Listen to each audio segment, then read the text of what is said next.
નમસ્કાર, હું ડૉક્ટર રવિ Vaviya, chest physician અને ક્રિટિકલ કેર સ્પેશિયાલિસ્ટ, રુદમ હોસ્પિટલ, પર્વત પાટિયા, સુરત. અસ્થમા અથવા સીઓપીડીના દર્દીઓ માટે ઇન્હેલર ડિવાઇસ સારા કહેવાય કે ગોળીઓ સારી કહેવાય? ચાલો આજે જાણીએ. અસ્થમા અથવા સીઓપીડીના દર્દીઓ માટે દવા લેવાની બે મુખ્ય રીતો છે.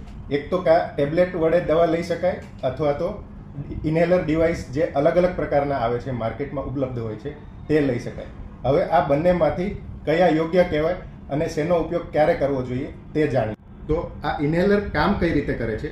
ઇન્હેલરમાં જનરલી દવા પાવડર સ્વરૂપે અથવા તો લિક્વિડ સ્વરૂપે હોય છે, જે આપણે મોં દ્વારા લેવાની હોય છે અને સીધી ફેફસામાં જાય છે અને ફેફસા દ્વારા એ ત્યાં કામ કરે છે અને એની અસર તાત્કાલિક મળે છે, જેથી તેમાં દવાની માત્રા ખૂબ જ ઓછી જરૂરિયાત હોય છે.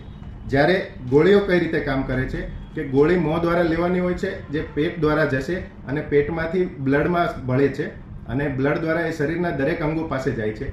તેથી તેની વધારે માત્રાની જરૂર પડે છે તથા બીજા અવયવો ઉપર તેની સાઇડ ઇફેક્ટ આવવાની શક્યતા બી હોય છે અને ફેફસામાં દવાની માત્રા પહોંચે ત્યારે એની અસર આવતી હોય છે, જેથી તેની અસર આવવામાં પણ સમય લાગે છે. તો ગોળીઓની જરૂર ક્યારે પડે છે? જનરલી ડૉક્ટર્સ ઓપીડી પેશન્ટ માટે ઇન્હેલર ડિવાઇસ પ્રિસ્ક્રાઇબ કરતા હોય છે અને ગંભીર પરિસ્થિતિઓમાં ગોળીઓ સાથે ઇન્હેલરની જરૂર પડતી હોય છે. આમ ઇન્હેલર એ એક શ્વાસના દર્દીઓ માટે સારો વિકલ્પ છે અને વધારે માહિતી માટે તમારા શ્વાસના ડૉક્ટરનો સંપર્ક કરો.